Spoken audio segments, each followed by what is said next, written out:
Hi friends, എല്ലാവർക്കും xylem PSCയിലേക്ക് സ്വാഗതം. നമ്മൾ ഇന്നത്തെ സെഷനിൽ നോക്കാൻ പോകുന്നത് നമ്മുടെ ഫിസിക്സിന്റെ ഭാഗത്തുനിന്ന് ചോദിച്ചിട്ടുള്ള കുറച്ച് ഗണിത പ്രശ്നങ്ങളാണ്, അല്ലെങ്കിൽ മാത്തമാറ്റിക്കൽ പ്രോബ്ലംസ് ആണ്. അപ്പോൾ എത്ര സിമ്പിൾ ക്വസ്റ്റ്യൻ ആണെങ്കിലും കുറേ പേർക്കെങ്കിലും ഈ ഫിസിക്സിന്റെ ഭാഗത്തുനിന്ന് വരുന്ന ഈ ഒരു കണക്കുകൾ ചെയ്യാൻ കുറച്ച് ബുദ്ധിമുട്ടാവാറുണ്ട്. അപ്പോൾ പ്രധാനമായിട്ടും ചോദിച്ചിട്ടുള്ള കുറച്ച് കണക്കുകളും അതിന്റെ എക്സ്പ്ലനേഷനുമാണ് നമ്മൾ ഇന്നത്തെ സെഷനിൽ നോക്കാൻ പോകുന്നത്. ഓക്കെ, അപ്പോൾ സ്റ്റാർട്ട് ചെയ്യാം. ഒന്നാമത്തെ ചോദ്യം പരീക്ഷകൾ റിപ്പീറ്റ് ചെയ്ത് ചോദിച്ചുകൊണ്ടിരിക്കുന്ന ഒരു ക്വസ്റ്റ്യൻ ആണ്. ദർപ്പണത്തിൽ പതിക്കുന്ന രശ്മിയുടെ പതനകോൺ 60 ഡിഗ്രി ആണെങ്കിൽ പ്രതിപതന കോൺ എത്രയാണ്? ഓക്കെ, ഇങ്ങനെ ചോദിക്കുമ്പോൾ ഇതിന്റെ ആൻസർ മിക്കവാറും എല്ലാവർക്കും അറിയായിരിക്കും. ആൻസർ എത്രയാണ് വരുന്നത്? 60 ഡിഗ്രി തന്നെയാണ് ആൻസർ വരുന്നത്. അതായത് ഇപ്പോൾ ഇത് നോക്കിക്കോ, ഇതൊരു ദർപ്പണമാണ്. ദർപ്പണം എന്ന് പറഞ്ഞാൽ കണ്ണാടിയാണെന്ന് അറിയാമല്ലോ. ഇതൊരു സമതല ദർപ്പണമാണ്, അല്ലെങ്കിൽ ഒരു പ്ലെയിൻ മിറർ, നമ്മൾ മുഖം നോക്കാൻ ഉപയോഗിക്കുന്ന കണ്ണാടിയാണ്. ഈ കണ്ണാടിയിൽ ഒരു പ്രകാശരശ്മി വന്ന് പതിക്കുകയാണ്. ഇതാ വരുന്നു, ഇതൊരു പ്രകാശരശ്മിയാണ്, ഇതാ വരുന്നുണ്ടല്ലോ. ഈ പ്രകാശരശ്മി ഒരു ലൈറ്റ് റേ വന്ന് പതിക്കുകയാണ്. ഇതിനെ നമ്മൾ പതനകിരണം എന്ന് പറയുന്നു. വന്ന് വീഴുന്ന കിരണത്തെ പതനകിരണം എന്ന് പറയുന്നു. ഇതിവിടെ വന്ന് തട്ടിയിട്ട് എന്ത് ചെയ്യുന്നു? തിരിച്ചു പോകും അല്ലെ? ഇത് തിരിച്ചു പോകുമല്ലോ. ഇത് റിഫ്ലക്ട് ചെയ്ത് പ്രതിപതിച്ച് തിരിച്ചു പോകും അല്ലെ? പ്രതിപതിച്ച് തിരിച്ചു പോകും. ഈ തിരിച്ചു പോകുന്ന കിരണത്തെ നമ്മൾ പ്രതിപതന കിരണം എന്ന് വിളിക്കും. എന്നിട്ട് ഇവിടെ നിന്ന് നമ്മൾ 90 ഡിഗ്രിയിൽ ഒരു വര ഇങ്ങനെ കറക്റ്റ് നേരെ മേളിലോട്ട് വരച്ചു കഴിഞ്ഞാൽ, കറക്റ്റ് 90 ഡിഗ്രിയിൽ ലംബമായിട്ട് ഒരു ലൈൻ വരച്ചു കഴിഞ്ഞാൽ അതിനെയാണ് നമ്മൾ ലംബം അല്ലെങ്കിൽ നോർമൽ എന്ന് പറയുന്നത്.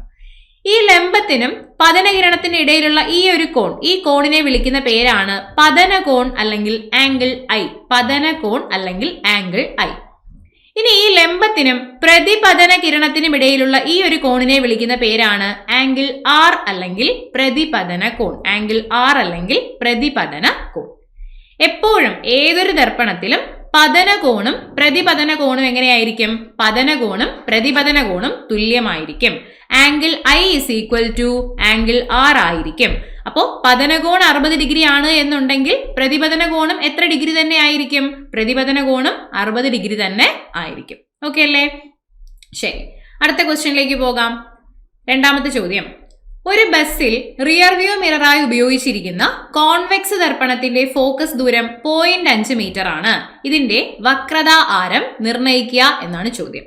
ഓക്കെ, ഇതിന്റെ ആൻസർ എന്താണ് വരുന്നതെന്ന് ആലോചിക്കാം. നമുക്കിത് എങ്ങനെയാണ് ചെയ്യേണ്ടത് എന്ന് നോക്കാം. ഇതും സ്ഥിരമായിട്ട് ചോദിക്കുന്ന ഒരു ക്വസ്റ്റ്യൻ ആണ് കേട്ടോ. ഇവിടെയാണെങ്കിൽ നമുക്ക് ഒരു ദർപ്പണത്തിന്റെ ഫോക്കസ് ദൂരം F ആണ്, അതിന്റെ വക്രത ആരം R ആണെന്നുണ്ടെങ്കിൽ ഇതിനെ തമ്മിൽ ബന്ധിപ്പിക്കുന്ന ഒരു റിലേഷൻ അല്ലെങ്കിൽ ഒരു ഇക്വേഷൻ ഉണ്ട്. F is equal to R/2 അല്ലെങ്കിൽ R is equal to 2F. ഇതൊരിക്കലും ഇതിലെ രണ്ട് ഇക്വേഷനിൽ ഏതെങ്കിലും ഒരെണ്ണം കാണാതെ അങ്ങ് പഠിച്ചു വെച്ചിട്ട് നമ്മളൊരു ക്വസ്റ്റ്യൻ കാണുമ്പോൾ ഇതിന്റെ ഇരട്ടി എടുക്കുക അല്ലെങ്കിൽ ഇതിന്റെ പകുതി എടുക്കുക, അങ്ങനെ പഠിക്കരുത്. കറക്റ്റ് ആയിട്ട് തന്നിരിക്കുന്ന എന്താണെന്ന് നോക്കിയിട്ട് മാത്രമേ ഇരട്ടി എടുക്കണോ പകുതി എടുക്കണോ നമ്മൾ ചിന്തിക്കാൻ പാടുള്ളൂ. അതായത് ഫോക്കസ് ദൂരമാണ് ചോദിച്ചതെങ്കിൽ വക്രത ആരത്തിന്റെ പകുതിയാണ് നമ്മൾ എടുക്കേണ്ടത്. ഇനി വക്രത ആരമാണ് ചോദിച്ചതെങ്കിൽ ഫോക്കസ് ദൂരത്തിന്റെ ഇരട്ടിയാണ് എടുക്കേണ്ടത്. അപ്പൊ ഏതെങ്കിലും ഒരെണ്ണം പഠിക്കുക. ഇപ്പൊ F is equal to R/2 പഠിച്ചു കഴിഞ്ഞാൽ R is equal to അങ്ങോട്ട് ചെയ്യുമ്പോൾ 2F ആണെന്ന് നമുക്ക് കിട്ടുമല്ലോ. അത് ഓർമ്മിച്ച് വെക്കണം. ഇനി ഈ ക്വസ്റ്റ്യൻ വായിക്കൂ. ഒരു ബസ്സിൽ റിയർ വ്യൂ മിററായി ഉപയോഗിച്ചിരിക്കുന്ന കോൺവെക്സ് ദർപ്പണത്തിന്റെ ഫോക്കസ് ദൂരമാണ് തന്നിരിക്കുന്നത്. കണ്ടോ, ഫോക്കസ് ദൂരമാണ് തന്നിരിക്കുന്നത്. തന്നിരിക്കുന്ന ഫോക്കസ് ദൂരം 0.5 മീറ്റർ ആണ്. ഇതിന്റെ വക്രത ആരം കാണുമ്പോൾ R is equal to എന്താണ് ചെയ്യേണ്ടത്? 2F അല്ലെ? 2F എടുക്കണം. 2 × 0.5 നമ്മൾ എടുക്കണം. നമുക്ക് എത്ര കിട്ടും? 1 മീറ്റർ എന്ന് ആൻസർ കിട്ടും. ഇതാണ് നമ്മുടെ ഉത്തരം. ഓക്കെ, അപ്പൊ തന്നിരിക്കുന്ന എന്താണെന്ന് നോക്കിയിട്ട് മാത്രം ചെയ്യാം. വെറുതെ ഇരട്ടി എടുക്കുക പകുതി എടുക്കുക എന്ന് ചിന്തിക്കരുത്. ഓക്കെ അല്ലേ?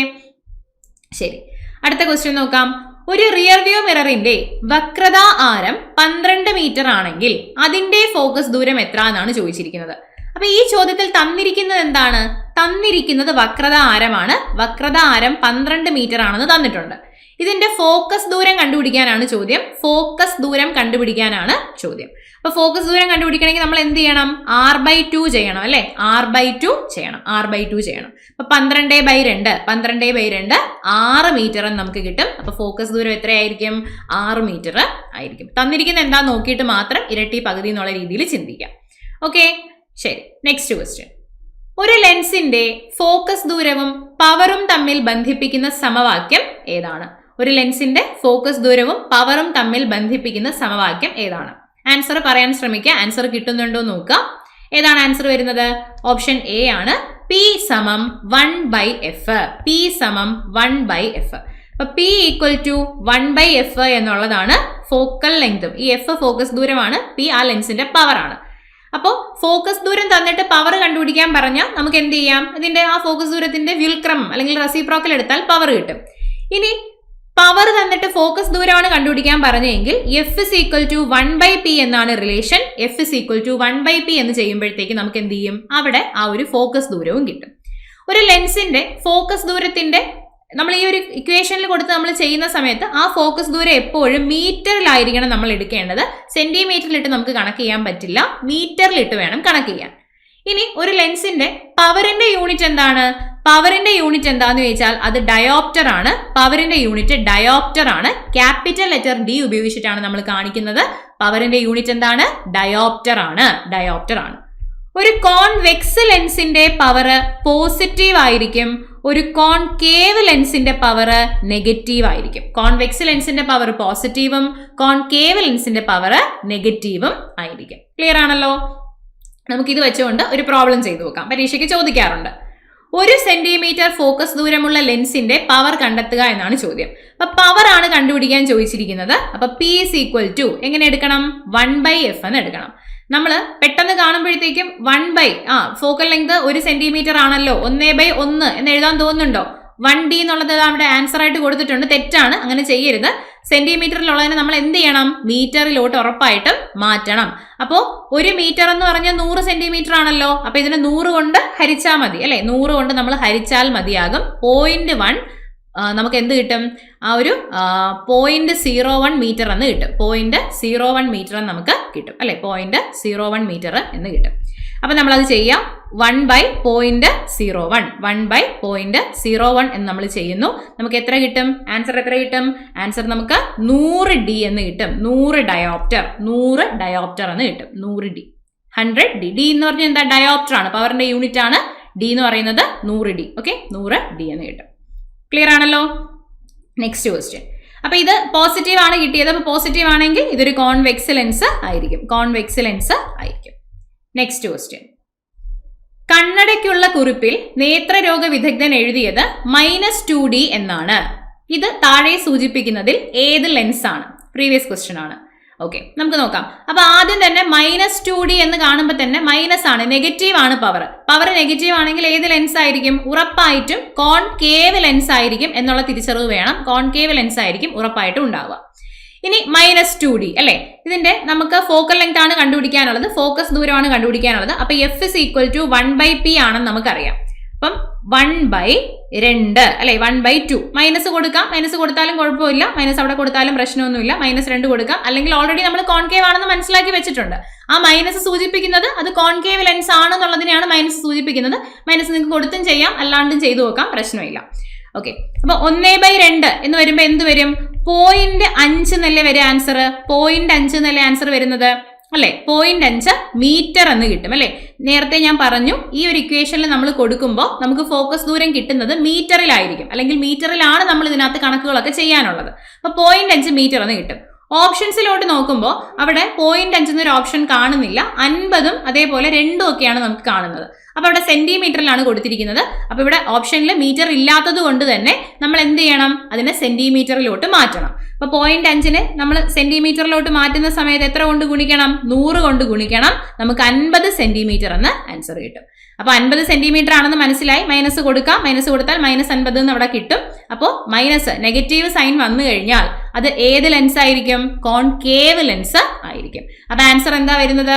50 സെന്റിമീറ്റർ ഫോക്കസ് ദൂരമുള്ള കോൺകേവ് ലെൻസ്. 50 സെന്റിമീറ്റർ ഫോക്കസ് ദൂരമുള്ള കോൺകേവ് ലെൻസ്. ക്ലിയർ ആണല്ലോ? ഓക്കെ, അടുത്ത മോഡൽ ക്വസ്റ്റ്യനിലോട്ട് പോവാം. 2 സമതല ദർപ്പണങ്ങളുടെ ഒരു ജോഡി അരികുകൾ ചുവടെ കൊടുത്തിരിക്കുന്ന ഏത് കോണളവിൽ ക്രമീകരിക്കുമ്പോഴാണ് ഏറ്റവും കൂടുതൽ പ്രതിബിംബം ലഭിക്കുക? ഓക്കെ, നമ്മൾ 2 കണ്ണാടി ഉപയോഗിച്ചുകൊണ്ട് നമുക്ക് അനേകം പ്രതിബിംബങ്ങൾ എന്ത് ചെയ്യാൻ പറ്റും? നമുക്ക് ഉണ്ടാക്കാനായിട്ട് സാധിക്കും. അതിന്റെ ആ ഒരു സംഗതിയുടെ കാരണം എന്ന് പറയുന്നത് ആവർത്തന പ്രതിപതനമാണ്, അല്ലെങ്കിൽ മൾട്ടിപ്പിൾ റിഫ്ലക്ഷൻ ആണ്. ആവർത്തന പ്രതിപതനം അല്ലെങ്കിൽ മൾട്ടിപ്പിൾ റിഫ്ലക്ഷൻ. ഓക്കെ, ഈ ആവർത്തന പ്രതിപതനം കാണിക്കുന്ന വീഡിയോ ഡെമോ, അതിന്റെ ആ ഒരു 2 കണ്ണാടി വെച്ചുകൊണ്ട് നമ്മൾ ഡെമോ നമ്മുടെ സൈലം PSCയുടെ ഇതേ യൂട്യൂബ് ചാനലിൽ ചെയ്തിട്ടുണ്ട്. കാണാത്തവർ കണ്ടു നോക്കുക കേട്ടോ. ശരി, അപ്പൊ ആവർത്തന പ്രതിപതനം കാരണമാണ്. ഇങ്ങനെ 2 കണ്ണാടി നമ്മൾ പല പല കോണളവിൽ, ഇപ്പൊ ഇത് 2 കണ്ണാടി ആണെങ്കിൽ അത് ഇങ്ങനെ ജസ്റ്റ് കോണളവ് കുറച്ചും കോണളവ് കൂട്ടിയും ഒക്കെ നമുക്ക് വച്ചിട്ട് അതിന്റെ നടുവിൽ നമ്മളൊരു വസ്തുവിനെ വെക്കുമ്പോൾ ആ വസ്തുവിന്റെ കുറെ ഇമേജസ് നമുക്ക് കിട്ടും. ഓക്കെ, അത് ആവർത്തന പ്രതിപതനം കാരണമാണ്. ഇങ്ങനെ എത്ര ഇമേജ് കിട്ടും എന്ന് കണ്ടുപിടിക്കാൻ ഒരു സമവാക്യമുണ്ട്. n = 360 divided by angle -1. n = 360 by angle -1. ആ കണ്ണാടിക്കിടയിലുള്ള കോണളവ് എത്ര എന്നുള്ളതാണ് ഇവിടുത്തെ ആംഗിൾ കൊണ്ട് ഉദ്ദേശിക്കുന്നത്. ഓക്കെ, നമുക്ക് ജസ്റ്റ് ഒരു 2 എക്സാമ്പിൾ ഒന്ന് ചെയ്തു നോക്കാം. ഓക്കെ, നമുക്കൊരു 90 ഡിഗ്രിയിൽ ഈ കണ്ണാടികൾക്കിടയിൽ 90 ഡിഗ്രി നമ്മൾ ക്രമീകരിക്കുകയാണെങ്കിൽ നമുക്ക് എത്ര പ്രതിബിംബങ്ങൾ കിട്ടും എന്നൊന്ന് കണ്ടുപിടിച്ച് നോക്കാം. n = 360 ഡിവൈഡഡ് ബൈ 90 -1 എന്ന് വരും. അതായത് 4 - 1 3 പ്രതിബിംബങ്ങളായിരിക്കും നമുക്ക് ആ കണ്ണാടിയിൽ കിട്ടുക. അപ്പൊ 2 കണ്ണാടിക്കിടയിലുള്ള കോണളവ് നമ്മൾ 90 ഡിഗ്രി ആക്കി ക്രമീകരിച്ചു കഴിഞ്ഞാൽ നമുക്ക് എത്ര പ്രതിബിംബം അതിനകത്ത് കിട്ടും? 3 പ്രതിബിംബങ്ങൾ കിട്ടും. ഓക്കെ, ഇനി ഞാൻ ഒരു 30 ഡിഗ്രിയിൽ ക്രമീകരിക്കുന്നു എന്ന് വിചാരിക്കൂ. 360 ഡിവൈഡഡ് ബൈ 30 - 1 അല്ലെ, 30 - 1 എന്നല്ലേ വരിക. അപ്പൊ നമുക്ക് ഇവിടെ എത്ര കിട്ടും? 360 ബൈ 30 എന്ന് പറയുമ്പോൾ 12 ആണ്. 12 - 1 11 പ്രതിബിംബങ്ങളായിരിക്കും നമുക്ക് അവിടെ കിട്ടുന്നത്. ഈ രീതിയിൽ കോണളവ് തന്നിട്ട് എത്ര പ്രതിബിംബങ്ങൾ കിട്ടുന്നു എന്ന് കണ്ടുപിടിക്കാനും എന്ത് ചെയ്യാറുണ്ട്? പരീക്ഷയിൽ ചോദിക്കാറുണ്ട്. ഇവിടെ ഇപ്പൊ ചോദിച്ചിരിക്കുന്നത് എങ്ങനെയാണ്? ഒരു ജോഡി അരികുകൾ ചുവടെ കൊടുത്തിരിക്കുന്ന ഏത് കോണളവിൽ ക്രമീകരിക്കുമ്പോഴാണ് ഏറ്റവും കൂടുതൽ പ്രതിബിംബങ്ങൾ കിട്ടുന്നത് എന്നാണ് ചോദിച്ചിരിക്കുന്നത്. അപ്പൊ ഇതിൽ ഓരോന്നും നമ്മൾ ചെയ്ത് കണ്ടുപിടിക്കേണ്ട ആവശ്യമില്ല. അവിടെ നമ്മൾ മനസ്സിലാക്കേണ്ടത് കോണളവ് കുറയുമ്പോൾ കിട്ടുന്ന പ്രതിബിംബങ്ങളുടെ എണ്ണം കൂടുന്നു. കോണളവ് കുറയുന്ന സമയത്ത് കിട്ടുന്ന പ്രതിബിംബങ്ങളുടെ എണ്ണം എന്ത് ചെയ്യും? പ്രതിബിംബങ്ങളുടെ എണ്ണം കൂടും. നമ്മൾ 2 കണ്ണാടി 0 ഡിഗ്രിയിലാണ് നമ്മൾ സെറ്റ് ചെയ്യുന്നതെങ്കിൽ, 0 ഡിഗ്രിയിൽ നമ്മൾ 2 കണ്ണാടികൾക്കിടയിലുള്ള കോണളവ് 0 ഡിഗ്രിയിൽ സെറ്റ് ചെയ്താൽ അവിടെ നമുക്ക് അനന്തമായിട്ടുള്ള പ്രതിബിംബങ്ങൾ കിട്ടും. ഒരുപാട് പ്രതിബിംബങ്ങൾ എന്ത് ചെയ്യും? ഒരുപാട് പ്രതിബിംബങ്ങൾ നമുക്ക് അവിടെ കിട്ടും. അപ്പൊ ഈ വീഡിയോ കാണാത്തവർ കണ്ടു നോക്കൂ കേട്ടോ, അതിന്റെ ഡെമോ നമ്മൾ ചെയ്തിട്ടുണ്ട്. ഓക്കെ, അപ്പൊ ഇവിടെ തന്നിരിക്കുന്നതിൽ ഏറ്റവും ചെറിയ കോണളവ് ഏതാണ്? ഓപ്ഷൻസിനകത്ത് തന്നിരിക്കുന്നതിൽ ഏറ്റവും ചെറിയ കോണളവ് 30 ഡിഗ്രിയാണ്. അപ്പൊ 30 ഡിഗ്രിയിൽ ക്രമീകരിക്കുമ്പോഴായിരിക്കും നമുക്ക് അവിടെ ഏറ്റവും കൂടുതൽ പ്രതിബിംബങ്ങൾ കിട്ടുന്നത്. ഓക്കെ അല്ലേ? ഇനി ഇതേ ക്വസ്റ്റ്യൻ ഏറ്റവും കുറവ് പ്രതിബിംബങ്ങൾ കിട്ടുന്നത് എത്ര ഡിഗ്രിയിൽ സെറ്റ് ചെയ്യുമ്പോഴാണെന്ന് ചോദിച്ചാലോ?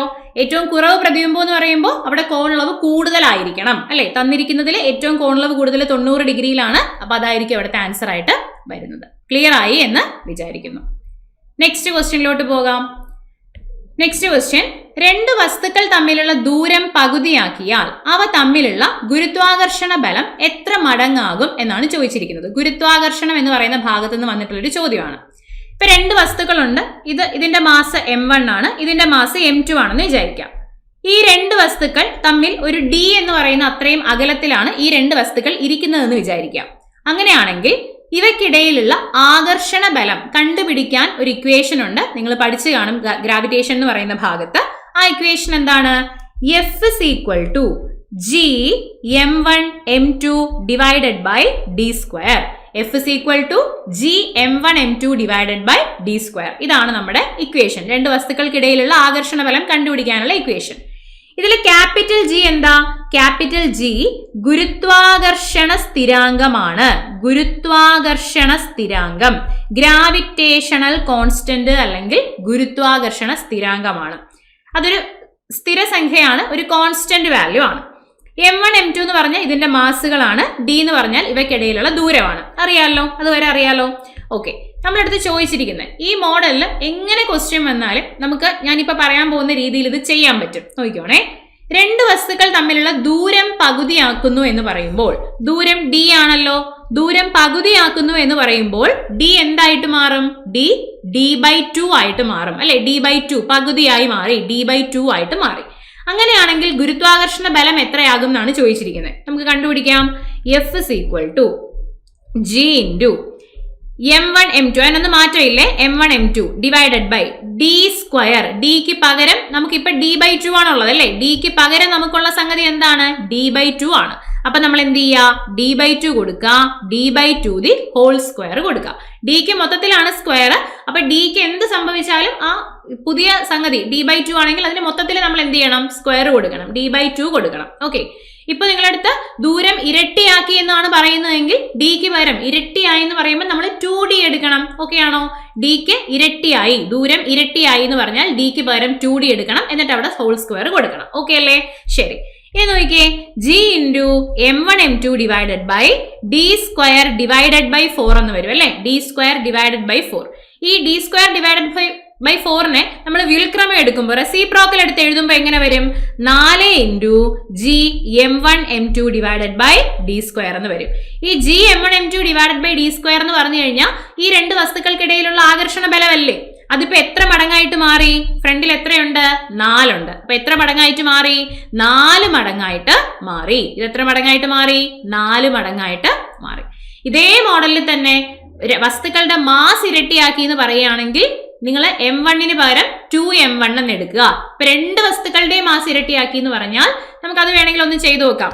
രണ്ട് വസ്തുക്കളുടെയും മാസ് ഇരട്ടിയാക്കിയാൽ ഗുരുത്വാകർഷണ ബലം എത്ര മടങ്ങായി എന്നൊരു ചോദ്യം ചോദിച്ചു എന്ന് വിചാരിച്ചോ. രണ്ട് വസ്തുക്കളുടെയും മാസ്. അപ്പൊ m1ന് പകരം 2m1 എന്നെടുക്കണം, m2ന് പകരം 2m2 എന്ന് എടുക്കണം അല്ലേ? ശരി, നമുക്ക് ഇക്വേഷനിൽ കൊടുത്തു നോക്കാം. F is equal to G into m1 m2. m1ന് പകരം നമ്മൾ ഇനി 2m1 കൊടുക്കണം, m2ന് പകരം 2m2 കൊടുക്കണം, ഡിവൈഡഡ് ബൈ ഡി സ്ക്വയർ കൊടുക്കണം. ഇത്രയും ചെയ്തു കഴിഞ്ഞാൽ നമ്മുടെ ഒറിജിനൽ ഇക്വേഷന് ഒരു കോട്ടവും സംഭവിക്കാതെ ഒറിജിനൽ ഇക്വേഷൻ ഒരു സൈഡിലോട്ട് മാറ്റി എഴുതുക. അതായത് original equation G into m1 m2 divided by D square ആണ്. ബാക്കി ഇതിനകത്ത് എന്തൊക്കെ കിടക്കുന്നു നമ്മൾ നോക്കണം. ഈ ഇക്വേഷനിൽ ബാക്കി ഇവിടെ ഒരു 2 കിടപ്പുണ്ട്, ഇവിടെ ഒരു 2 കിടപ്പുണ്ട്. അപ്പൊ 2 ഇൻറ്റു 2, അതായത് 4 into G m1 m2 divided by D square. അപ്പൊ രണ്ട് വസ്തുക്കളുടെയും മാസ് ഇരട്ടിയാക്കി കഴിഞ്ഞാൽ അവിടെ അവർ തമ്മിലുള്ള ആകർഷണ ബലം 4 മടങ്ങായിട്ട് മാറും. അവർ തമ്മിലുള്ള ആകർഷണ ബലം 4 മടങ്ങായിട്ട് മാറും. ക്ലിയർ ആണല്ലോ? ഓക്കെ ആണ് എന്ന് വിചാരിക്കുന്നു. ഈ ഒരു മോഡലിൽ ചെയ്യാൻ പഠിച്ചു വെക്കാം. ഓക്കെ, ഈ ഒരു മോഡൽ എങ്ങനെ ചോദിച്ചാൽ ഇതുപോലെ ചെയ്യണം. ഓക്കെ, ഇനി വേറൊരു ക്വസ്റ്റ്യൻ നോക്കിക്കോ. രണ്ട് വസ്തുക്കൾ തമ്മിലുള്ള ദൂരം ഇരട്ടിയാക്കിയാൽ അവ തമ്മിലുള്ള ഗുരുത്വാകർഷണ സ്ഥിരാങ്കത്തിന്റെ മൂല്യം. ഇവിടെ നമുക്ക് കണക്ക് ചെയ്യാനൊക്കെ ഒരു തോന്നലുണ്ടാവും, പക്ഷെ ഇതൊരു ട്രാപ്പ് ക്വസ്റ്റ്യൻ ആണ്. നോക്കിക്കേ, ഗുരുത്വാകർഷണ സ്ഥിരാങ്കത്തിന്റെ മൂല്യം. ആരാണ് ഗുരുത്വാകർഷണ സ്ഥിരാങ്കം? F is equal to G m1 m2 divided by D square അല്ലേ? ഇതിനകത്ത് ഈ ക്യാപിറ്റൽ ലെറ്റർ ജി അല്ലേ ഗ്രാവിറ്റേഷണൽ കോൺസ്റ്റന്റ് അല്ലെങ്കിൽ ഗുരുത്വാകർഷണ സ്ഥിരാങ്കം എന്ന് ഞാൻ പറഞ്ഞത്? ഇതൊരു കോൺസ്റ്റന്റ് വാല്യൂ ആണ്, ഇതൊരു സ്ഥിര സംഖ്യയാണ്. നമ്മൾ ദൂരം പകുതിയാക്കോ ഇരട്ടിയാക്കോ മാസ് പകുതിയാക്കോ ഇരട്ടിയാക്കോ എന്ത് ചെയ്താലും ശരി തന്നെ ഗുരുത്വാകർഷണ സ്ഥിരാങ്കം എന്ന് പറഞ്ഞാൽ ഒരു കോൺസ്റ്റന്റ് വാല്യൂ ആണ്. അതിന്റെ മൂല്യത്തിന് എന്തുണ്ടാകുന്നില്ലടാ? അതിന്റെ മൂല്യത്തിന് മാറ്റം ഉണ്ടാകുന്നില്ല.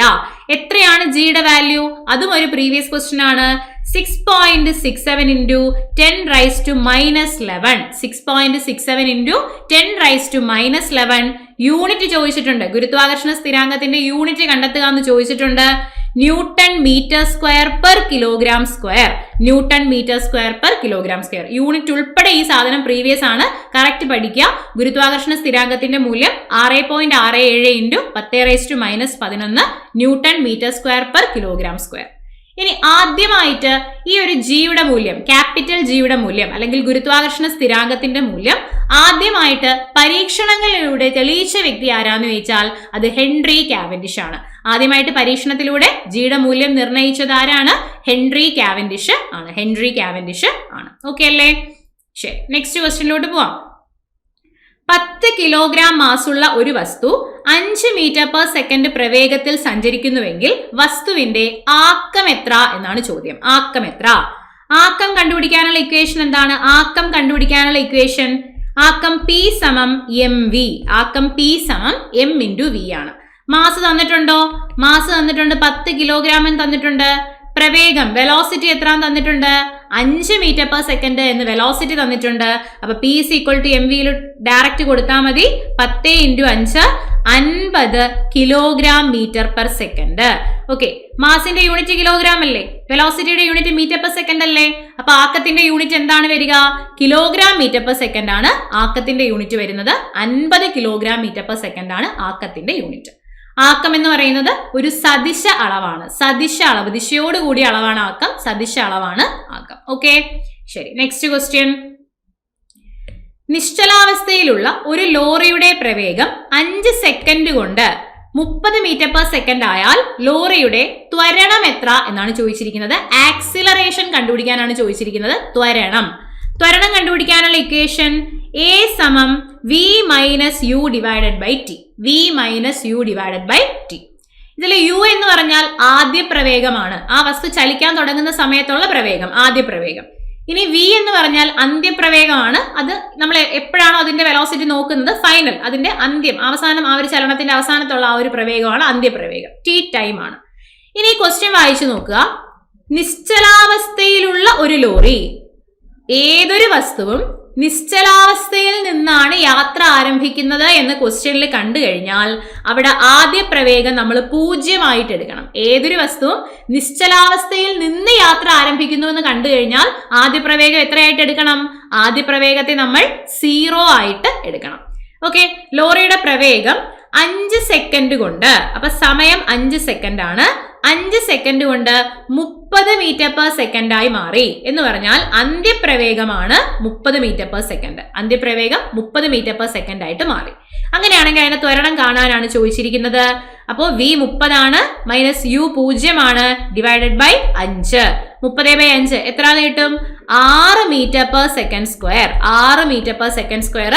ഓപ്ഷൻ ഡി ആണ് നമ്മുടെ ഉത്തരം. ഓപ്ഷൻ ഡി ആണ് ഉത്തരം. ഓക്കെ അല്ലേ?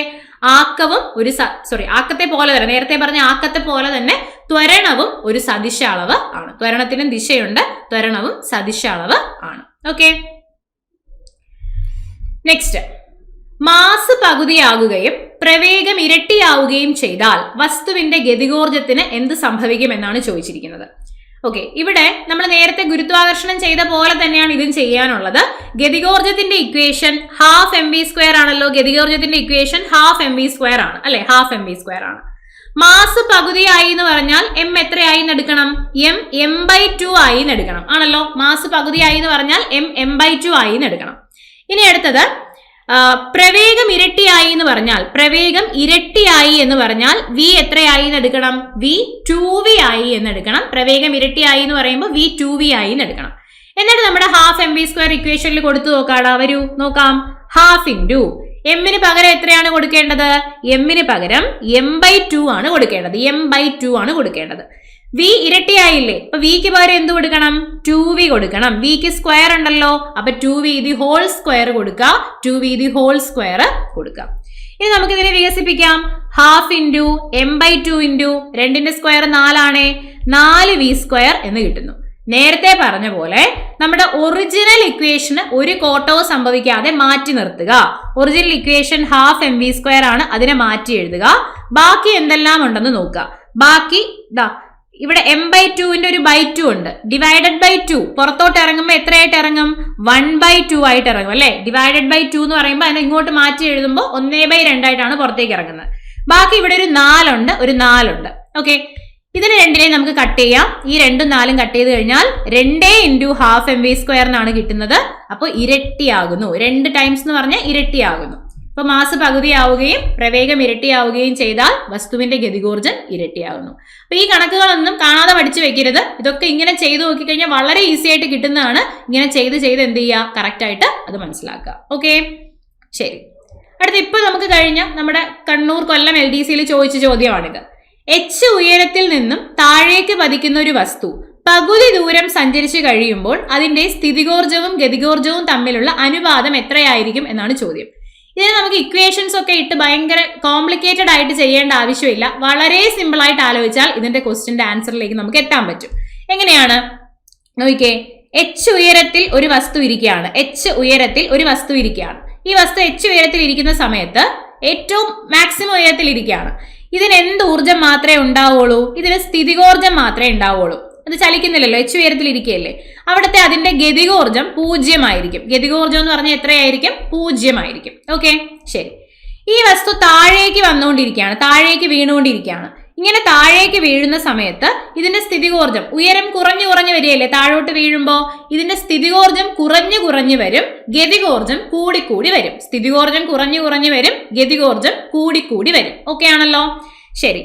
ഇത് കറക്റ്റ് പകുതി ഡിസ്റ്റൻസ് എത്തുമ്പോൾ h/2 ഉയരത്തിൽ എത്തുമ്പോൾ ആദ്യം അതിന് എത്ര സ്ഥിതികോർജ്ജമാണോ ഉണ്ടായിരുന്നത് ആ സ്ഥിതികോർജ്ജം കറക്റ്റ് പകുതിയായിട്ട് കുറയും. ഓക്കെ, കറക്റ്റ് പകുതിയായിട്ട് എന്ത് ചെയ്യും? സ്ഥിതികോർജ്ജം കുറയും. ഗതികോർജ്ജം കൂടി കൂടി വന്നുകൊണ്ടിരിക്കുകയാണ്. നമുക്ക് ജസ്റ്റ് ഒന്ന് എടുത്തു നോക്കാം. ഇപ്പൊ ഈ വസ്തുവിന് ഏറ്റവും മുകളിൽ ഏറ്റവും ഹൈറ്റിൽ ഇരുന്നപ്പോ നോക്കിക്കോ, ഇതിന്റെ സ്ഥിതികോർജ്ജം, ഇത് സ്ഥിതികോർജ്ജം, ഇത് ഗതികോർജ്ജം എന്ന് ആലോചിക്കേ. ഇതിന്റെ സ്ഥിതികോർജ്ജം ഒരു 10 ജൂൾ ആയിരുന്നു എന്ന് വിചാരിക്കുക. ഏറ്റവും മുകളിലായിരുന്നപ്പോൾ സ്ഥിതികോർജ്ജം 10 ജൂൾ ആയിരുന്നു എന്ന് വിചാരിക്കാം. അവിടെ ഗതികോർജ്ജം ഇല്ലല്ലോ, ചലിക്കുന്നില്ലല്ലോ, ഗതികോർജ്ജം 0 ആണല്ലോ, 0 ആണ്. ഇതിന്റെ ആകെ ഊർജ്ജം എത്രയായിരിക്കും? എപ്പോഴും ആകെ ഊർജ്ജം എന്ന് പറഞ്ഞാൽ സ്ഥിതികോർജ്ജവും ഗതികോർജ്ജവും കൂടി നമ്മൾ കൂട്ടണം, അപ്പോഴാണ് നമുക്ക് ആകെ ഊർജ്ജം കിട്ടുന്നത്. ആകെ ഊർജ്ജം 10 ജൂൾ തന്നെ ആയിരിക്കും അല്ലെ, 10 ജൂൾ തന്നെ ആയിരിക്കും. ഓക്കെ, ശരി. ഊർജ സംരക്ഷണ നിയമം പ്രകാരം ഒരു വസ്തുവിന്റെ ആകെ ഊർജ്ജം എപ്പോഴും സ്ഥിരമായിരിക്കും. അതായത് ആകെ ഊർജ്ജം എന്ന് പറയുന്നത് എപ്പോഴും കോൺസ്റ്റന്റ് ആയിരിക്കും. ഇപ്പൊ ഇവിടെ 10 ആണ് ആകെ ഊർജ്ജം എന്നുണ്ടെങ്കിൽ ഈ ഒരു വസ്തു ചലിച്ച് താഴെ എത്തുന്നത് വരെയും ഇതിന്റെ ആകെ ഊർജ്ജം എന്ന് പറയുന്നത് എത്ര തന്നെ ആയിരിക്കും? 10 തന്നെ ആയിരിക്കും. ഓക്കെ, ശരി. ഈ വസ്തു കറക്റ്റ് പകുതി ദൂരം സഞ്ചരിച്ചു, h/2 ഡിസ്റ്റൻസ് ആ വസ്തു സഞ്ചരിച്ചു. അങ്ങനെ സഞ്ചരിക്കുമ്പോൾ ഇതിന്റെ സ്ഥിതികോർജ്ജം പകുതിയായിട്ട് കുറയുമല്ലോ അല്ലെ, പകുതിയായിട്ട് കുറയില്ലേ? അപ്പൊ ആദ്യം സ്ഥിതികോർജ്ജം 10 ഉണ്ടായിരുന്നു, ഇപ്പൊ സ്ഥിതികോർജ്ജം പകുതിയായിട്ട് കുറഞ്ഞ് എത്രയായി? 5 ജൂൾ ആയിട്ട് മാറി. ഈ ഇങ്ങനെ മാറുമ്പോഴും ഈ കറക്റ്റ് പകുതി ദൂരം എത്തുമ്പോഴും ആകെ ഊർജ്ജം എപ്പോഴും സ്ഥിരമായിട്ട് നിൽക്കണമെന്ന് ഞാൻ പറഞ്ഞില്ലേ? ആകെ ഊർജ്ജം എത്ര തന്നെ ആയിരിക്കും? ആകെ ഊർജ്ജം 10 തന്നെ ആയിരിക്കും. ഓക്കെ, 10 തന്നെ ആയിരിക്കും. ഇങ്ങനെ ആകെ ഊർജ്ജം 10 ആയിട്ട് നിൽക്കണമെന്നുണ്ടെങ്കിൽ ഗതികോർജ്ജം എത്രയാവണം? എത്രയാവണം? സ്ഥിതികോർജ്ജം 5 ആണ്, ആകെ ഊർജ്ജം 10 ആണ് എന്ന് പറഞ്ഞാൽ ഗതികോർജ്ജവും 5 തന്നെ ആവണ്ടേ? സ്ഥിതികോർജ്ജവും ഗതികോർജ്ജവും തുല്യമായാലല്ലേ അവിടെ ആകെ ഊർജ്ജം 10 ആവുള്ളൂ അല്ലേ? അപ്പൊ നിങ്ങൾ മനസ്സിലാക്കുക, കറക്റ്റ് പകുതി ഡിസ്റ്റൻസ് എത്തുന്ന സമയത്ത് അവിടെ സ്ഥിതികോർജ്ജവും ഗതികോർജ്ജവും തുല്യമായിരിക്കും. ഒരു വസ്തുവിന്റെ സ്ഥിതികോർജ്ജവും ഗതികോർജ്ജവും കറക്റ്റ് പകുതി ഡിസ്റ്റൻസ് എത്തുന്ന സമയത്ത് തുല്യമായിരിക്കും. അങ്ങനെ തുല്യം എന്ന് പറഞ്ഞാൽ രണ്ടിന്റെ വാല്യൂ സെയിം ആണ് എന്ന് പറഞ്ഞാൽ അവർ തമ്മിലുള്ള അനുപാതം എത്രയായിരിക്കും? 1:1 ആയിരിക്കും. അതായത് 1:1. രണ്ടുപേരുടെയും വാല്യൂ സെയിം ആണ്. സ്ഥിതികോർജ്ജം 5 ആയി കഴിഞ്ഞാൽ ഗതികോർജ്ജം 5 ആണ്. അപ്പൊ അവർ തമ്മിലുള്ള ആ ഒരു അനുപാതം എന്ന് പറഞ്ഞാൽ എത്രയായിരിക്കും? 1:1 ആയിരിക്കും. 1:1 ആയിരിക്കും. ക്ലിയർ ആണോ? മനസ്സിലായോ നിങ്ങൾക്ക്? ഓക്കെ അല്ലേ? അപ്പോൾ ചോദിച്ച കുറച്ച് നമ്മുടെ ബേസിക് പരീക്ഷകൾ ചോദിച്ച കുറച്ച് എന്താണ് മാത്തമാറ്റിക്കൽ പ്രോബ്ലംസും കാര്യങ്ങളും ഒക്കെയാണ് നമ്മൾ ചെയ്തത്. നിങ്ങൾക്ക് ഉപകാരപ്പെട്ടു എന്ന് വിചാരിക്കുന്നു തീർച്ചയായിട്ടും. അപ്പോൾ LDC റിവിഷൻ സീരീസിലെ ബാക്കിയുള്ള ക്ലാസ്സുകളും ഒക്കെ എല്ലാവരും കാണുക. ഏറ്റവും പ്രധാനപ്പെട്ട കാര്യങ്ങളൊക്കെയാണ് നമ്മൾ വീഡിയോസ് ആയിട്ട് ചെയ്തിട്ടുള്ളത്. അപ്പോൾ ഇന്നത്തെ ക്ലാസ് മനസ്സിലായെന്ന് വിചാരിക്കുന്നു. അടുത്തൊരു ക്ലാസ്സിൽ നമുക്ക് വീണ്ടും കാണാം. താങ്ക്